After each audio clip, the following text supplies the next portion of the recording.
I understand the Angelus flex, but... I think it's a good flex pick. I think it's a good mid lane pick as well, especially when you have a very, very tanky, beefy lineup. But I will agree, it's strange to see Rossi on a pick like the Grok. I think the last time we saw him on the Grok was last season, actually, when he wild charged. That was not a good memory, definitely not for Rossi at least. It was a good memory for the broadcast because it was very entertaining. But Ultra Ego actually banned out the Brody as well, taking a whole lot of power from the gold lane, basically forcing Watts on a hero that will be bullied in the gold lane. Carry, the Claude comes to mind. And actually, Ultra Ego Bruno as well, maybe? they can actually pick up one of these heroes first if they really feel like, let's say, the Claude is going to be a big issue right here. With the Valentina banned out, though, I guess they're respecting the potential for a stolen Eternal Guard. But, ooh, Ultra Ego, is it going to be another fighter? Farsa? They're hovering on the Farsa. Are they going for it? They are. Oh, First Farsa pick. for Alter Ego? Oh, man. Right after Udil said Exactly. Oh, the irony. Interesting. Like, every time I look at a Farsa, I always associate it with Alter Ego. that. Especially Really? Udil. Specifically Udil. Specifically Udil. And now, this is the debut, right? Yep, the debut of Farsa in Season 13. And it isn't Udil, though it is Ultra Ego. Krite. Krite has been a great high ground player with the Farsa, though. Can he supplement the burst damage, right? Actually, it's been picked once, actually. I think Sans played it. Really? Yeah. Okay. I feel like right now for Ultra Ego, they have a lot more ways to go for pickoffs, actually, instead of a full-on team fight. Yeah. DEWA now with 2 more picks. Are they going to expose, or is it going to be a full-on team fight with the Lapu Lapu coming in, zoning with the backline, and the Claude does come through. Here's the question, though, for Ultra Ego. Have they pulled the biggest bluff? Is it going to be a Roger in the gold lane? Is it going to be Roger in the jungle? I still, aside from that bluff, like, the Farsa in so early just feels a little iffy for me because Farsa is still very vulnerable, right? There's still even a possibility for DEWA United to pick up something like the Yuzong. The Lapu Lapu serves the same purpose. It can dive to the back line, deal damage, cancel the ultimate, and then the value of the Farsa gets taken away, especially now they have a dive hero like a Claude that can definitely also cancel the Feather Airstrike coming in from the Farsa. I just personally disagree with the choice, but they go for that bluff. Like you mentioned, Arashi, Ling in last pick, Roger to the gold lane. I gotta say, this looks kind of dangerous, though, for Ultra Ego. Yeah. Like, even with, against a Minotaur, a Fredrin, a Vexana, there's just so much crowd control available for Ultra Ego. And this means that the composition now, instead of going for a full-on, just a clash in the front, front to back, a 5v5 dive, they're the ones who have to try and maneuver around, go for some kind of split push play, go for some kind of pick-off before the fight even begins. Now this means that DEWA can just play the straightforward textbook game and just go for the neutral objectives and adjust depending on how Ultra Ego wants to respond to it. It's very, very scary. But hey, it's Taz on the Ling, and they've already cleared a counter matchup. The Barrage was taken for Pi in the XP, denying it away from DEWA to enable that Ling on Sir Taz. Let's see if it can work. Ladies and gentlemen, a very risky draft from Alter Ego. But in certain situations, dire measures are required. And with that, let's welcome you to game number 1 into the Land of Dawn. Between the gods as well as the 3-face masks, with all the things lined up, everything at risk for DEWA. Let's see these 2 junglers go for it. Taz on the Ling is going to be able to take that purple buff first. Nino and Watt both with the Purify, though, and Taz with the Weakness Finder. They're trying to be a bit more aggressive here, maybe trying to go for some early pickoffs when these heroes outside of DEWA are not grouped together. That has to be in the early game, though. But Gary, knowing that he wants to be aggressive, he wants to shut down that assassin, he goes for the Concussive Blast as well. So he's prioritizing the clear speed on top of the fighting potential. Maybe that's where Pi can try and take an advantage in the difference of frontlining for his team. All right. In terms of emblems, does anything stand out here, Arashi, before we get into the game? Emblems by GamesMax shows 3 tenacities for the side of DEWA United, so they definitely want to be scrapping all the way from the early game. For the side of Alter Ego, though, it looks pretty standard so far, except for Pi with the agility and tenacity. He's just trying to be active around the map as much as possible. This is not the kind of hero we're used to seeing Pi use. We usually want something a bit more active in these fights. Yeah, playmaking. We usually see him on Lapu Lapu, Yuzong to Rizla, maybe. But let's see how he does on the Barats.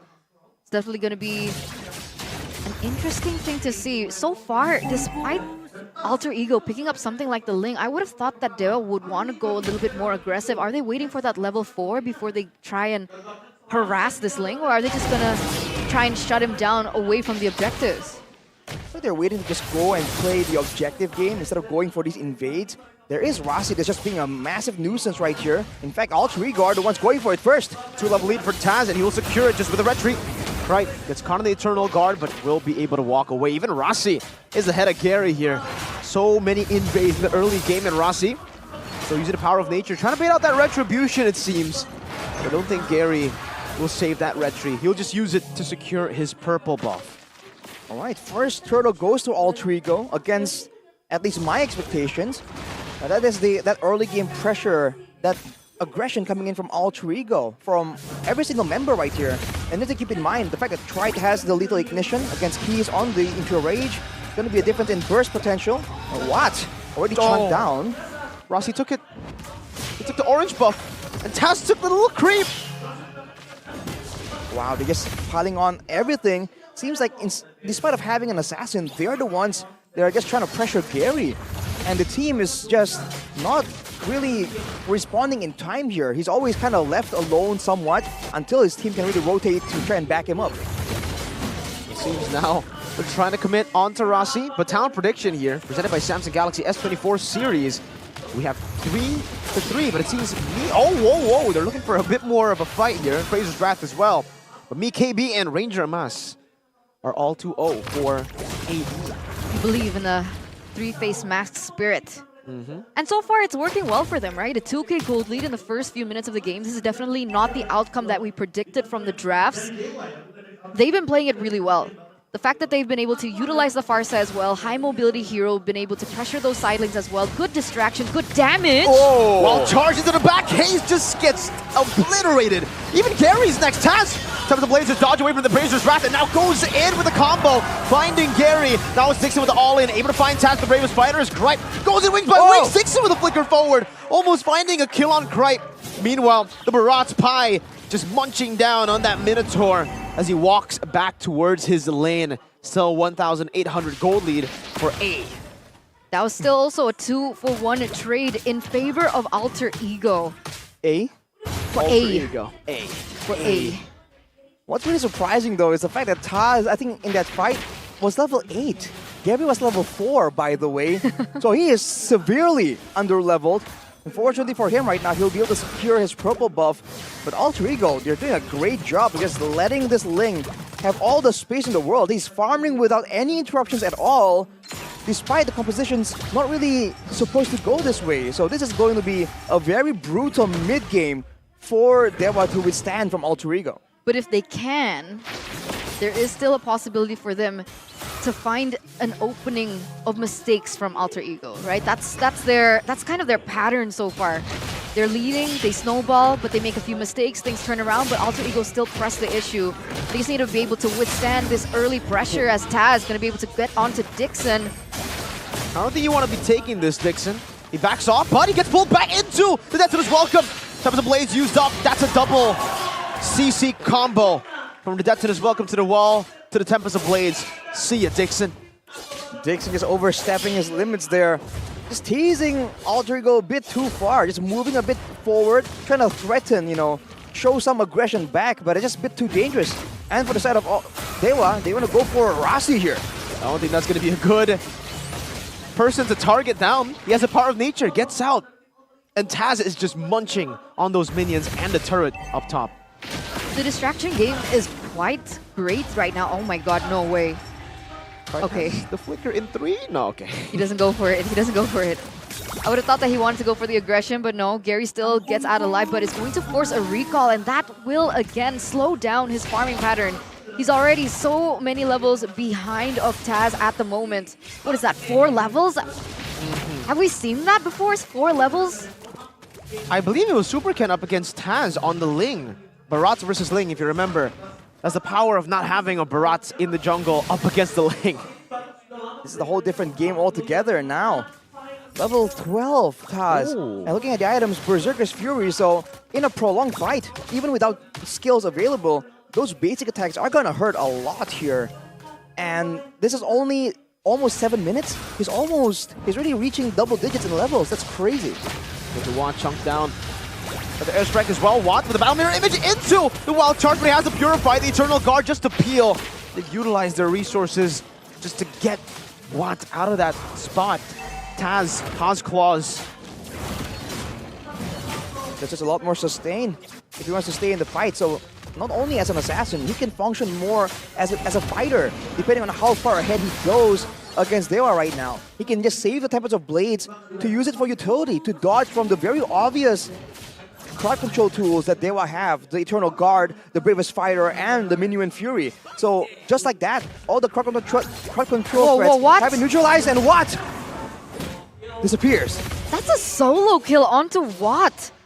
Absolutely disgusting now from Alter Ego. Dominance.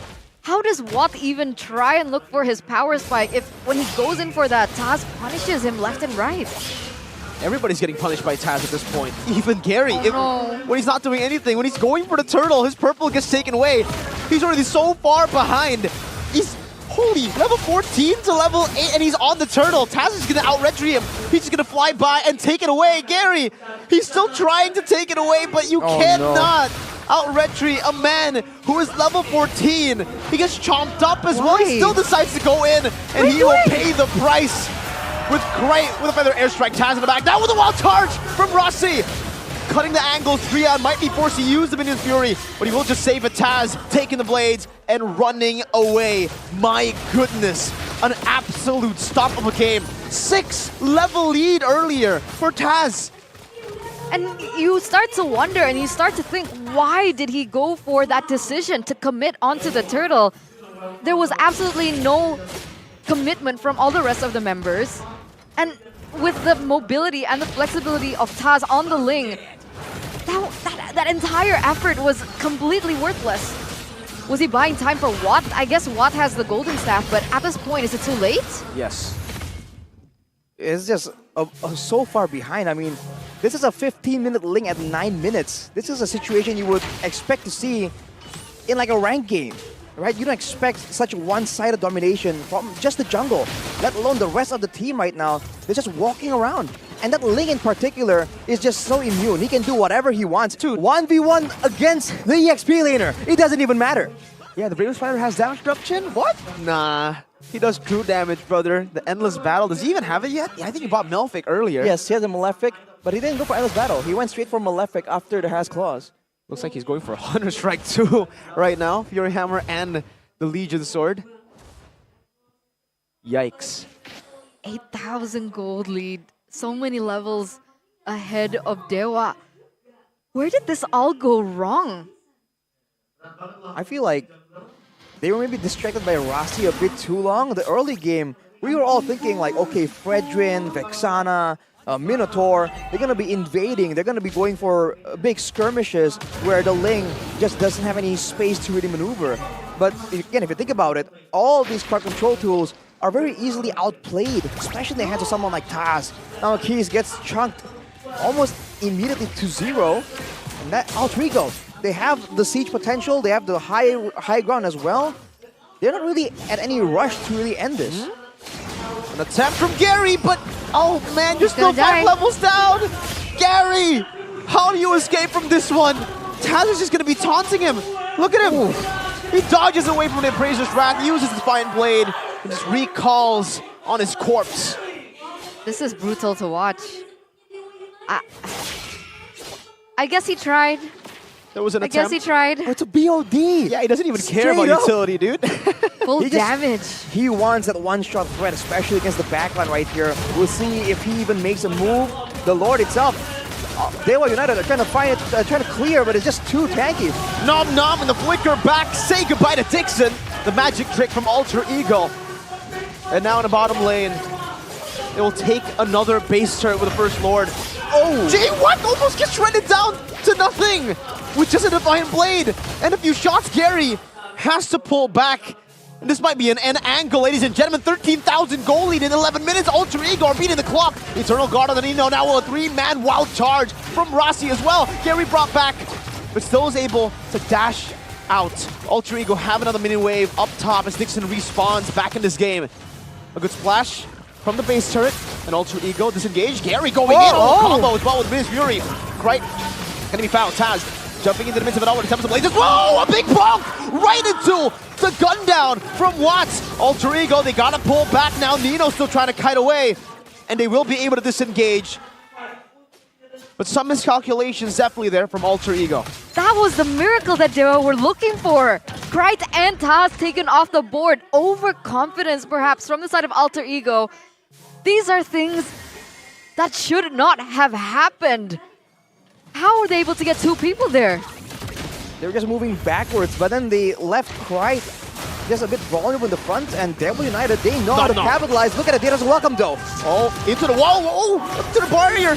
Right as he goes to the wall, Tornino! Into the back with a Lycan pounce as well. Now running back as Gary finds the top, but he's able to dash out. Very well played, an Eternal Guard not connecting an Ultra Ego. Played safe again. It's a feathered airstrike, but just used to shoo DEWA away from this mid lane. That was a fancy combo. Daytona's welcome into the barrier out of nowhere. Let's take a look at the items though. It was a great Dragon Spear completed for Nino on the Roger. So he has the movement speed, presumably to really keep up with the rest of the team going in. Krite going for the Genius Wand. If you look at the... Man, that's a 6,000 gold advantage, by the way. But again, if you look at the rest of the members, it all amounts to about 2k gold lead. So it's an 8k gold lead for Alter Ego, but the vast majority of that is in the hands of Taz. And soon he'll be at full items. Soon that gold difference won't really make that big of a difference. So with that sequence of events, DEWA have bought a bit more time. Alter Ego, now I think they're going to be a bit more respectful to the potential for DEWA to really win out in a team fight. Because you can see, if they can really zone Taz out and get their hands on the back line, there is still damage tradable by DEWA to throw back at Alter Ego. For sure, there's Case. Uh-oh, Gary. No way. No, he's good. He's good. He died there. That would have been crazy. He's lucky that Krite got the Holy Crystal before, after that engage, right? Because I think that would have been a little bit of a different story for Gary. He's also lucky Nino didn't go for Thunderbelt, because the slow, I think, would have gotten to him, and then Alter Ego maybe would have actually executed him. But either way, the Lord is still going to fall into the hands of Alter Ego. An enhanced one at that, so it is going to be marching in that mid lane towards DEWA. Can they defend this push? We have a game fact by GoPay here. Taz succeeded in beating Kyrie's record in objective farming, achieving level 15, the fastest at the 8th minute, with Kyrie at the 9th. So, even until this point, even until week number 8, we have records being beaten. Yeah, and Watts almost just died through that. Appraiser's draft used preemptively. Oh my god, Denton is welcome to the wild charge into Drion. Moving forward, very still able to survive. Dixon taking a whole lot of damage. Now as Nino goes in for Lycan Pounce. Now the Eternal Guard, but he dodges away from it. Nino with a Purify. Well played. In the back though, they'll just target the base down. Even with Taz taken out, it's not enough for DEWA to mount a comeback. Alter Ego 1-0. That was so brutal for DEWA United. That was so difficult to watch. How... It felt like DEWA still kept committing onto the same decisions. That didn't work, but they kept looking for a different outcome by doing the same thing. And they just dug themselves a deeper hole.